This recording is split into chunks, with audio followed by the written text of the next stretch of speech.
Halo teman-teman semuanya, kembali lagi di channel aku. Jadi di video kali ini, aku akan membahas mengenai sebuah paradigma penelitian ilmu komunikasi, yaitu paradigma interpretif. Langsung aja kita bahas yuk paradigma interpretif dalam kajian semiotika. Sebelumnya kita bahas dulu yuk apa itu paradigma. Mungkin teman-teman semua sudah tidak asing lagi dengan istilah kerangka teoritis, kerangka pemikiran, sudut pandang, atau pendekatan. Sebenarnya paradigma tidak jauh berbeda, tapi mari kita bahas lebih lanjut.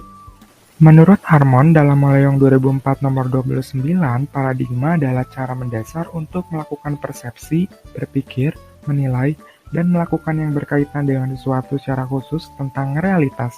Sementara itu, paradigma penelitian adalah pola pikir atau cara pandang mengenai keseluruhan proses, format, dan hasil penelitian.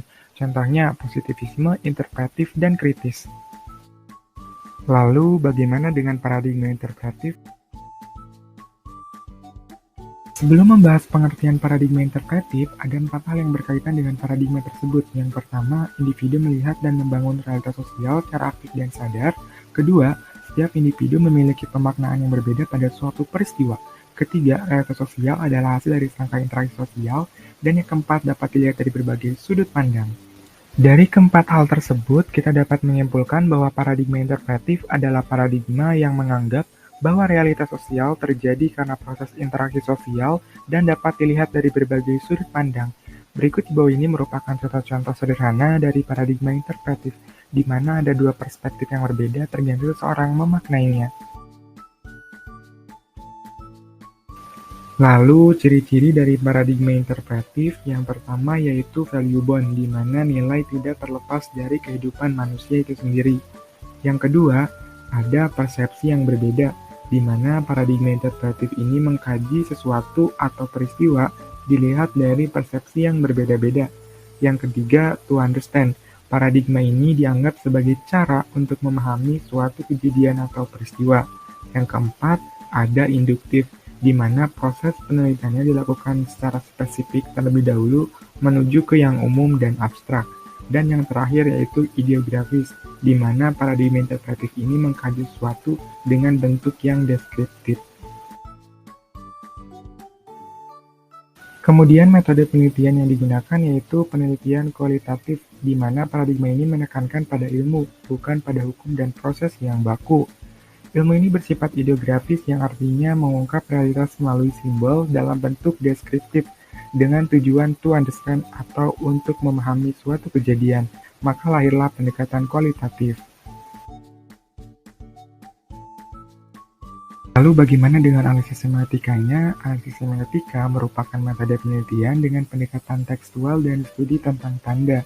Untuk memaknai tanda diperlukan bahasa atau kode-kode kultural agar dapat dibentuk dan dikomunikasikan. Sama halnya dengan paradigma interpretif, di sini merupakan suatu pemahaman, jadi memerlukan suatu bahasa. Maka analisis semiotika berkaitan dengan paradigma interpretif. Kemudian mengenai analisis isi ini digunakan untuk memaknai teks dan konteks. Dengan kata lain, objek militannya bukanlah manusia secara langsung. Tapi di sini boleh-boleh saja digunakan dalam paradigma interpretif karena kejadian itu tidak hanya oleh manusia langsung, melainkan terdapat di buku, majalah, film, jurnal, dan sebagainya. Contoh kasus yang saya ambil yaitu dengan judul jurnal Efek Postingan Sara di Media Sosial Terhadap Pertemanan.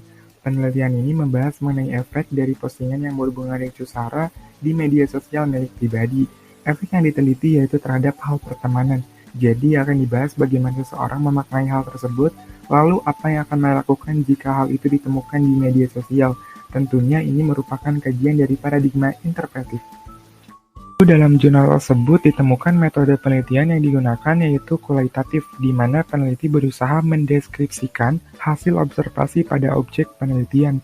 Teknik pengumpulan data yang digunakan menggunakan teknik wawancara, yang artinya peneliti menemui secara langsung objek penelitian.